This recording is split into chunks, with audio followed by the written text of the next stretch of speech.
আসসালামু আলাইকুম ভিউয়ার্স, আশা করি নিশ্চয়ই ভালো আছেন। আজকে আমরা কথা বলবো ইউটিআই বা মূত্রনালী সংক্রমণজনিত সমস্যা নিয়ে। এটা মূলত এক ধরনের ব্যাকটেরিয়ার কারণে মূত্রনালী থেকে মূত্রাশয় বা কিডনি পর্যন্ত সংক্রমণ ঘটায়। মহিলাদের ক্ষেত্রে বেশিরভাগ দেখা যায়, তবে অনেকাংশে পুরুষদের ক্ষেত্রেও হয়ে থাকে।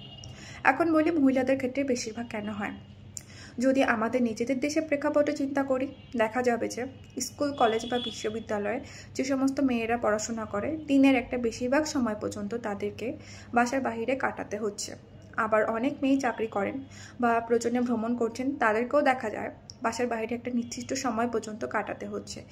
এই সমস্যাতে আমাদের যখন প্রয়োজন থাকলেও অনেক সময় দেখা যাচ্ছে পাবলিক টয়লেট প্রয়োজনের পরিমাণে কম বা পরিষ্কার পরিচ্ছন্নতার ভয়ে শঙ্কা নিয়ে আমরা অনেক সময় ইউজ করি না। তো আজকে আমরা জানবো ইউটিআইয়ের কী কী লক্ষণ থাকতে পারে, এর প্রতিকারে আমরা কী কী করতে পারি।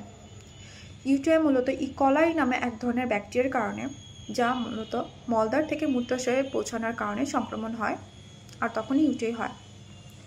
এর কী কী লক্ষণ থাকতে পারে? প্রথমত, প্রস্রাবে অনেক জ্বালাপোড়া থাকবে, ঘন ঘন প্রস্রাবের বেগ থাকবে, কিন্তু ঠিকঠাক মতো প্রস্রাব হবে না। তলপেটে ব্যথা থাকবে, অনেক সময় দুর্গন্ধযুক্ত প্রস্রাব হবে, সাথে ময়লাও যেতে পারে। আবার দেখা যাবে কাঁপুনি দিয়ে অনেক সময় জ্বরও থাকতে পারে। এর প্রতিকারে আমরা কী কী করতে পারি? প্রচুর পরিমাণে পানি পান করতে হবে, প্রস্রাব ধরে রাখা যাবে না, সবসময় পরিষ্কার পরিচ্ছন্ন থাকতে হবে।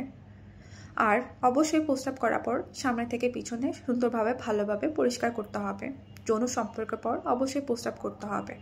আর এ ধরনের যদি সমস্যা দেখা যায়, অবশ্যই চিকিৎসকের শরণাপন্ন হতে হবে। অনেকাংশে দেখা যায় অনেকের বারবার এরকম ইউটিআই সমস্যা হয়ে থাকে, তারপর দেখা যায় কিডনিতে সমস্যা হতে পারে।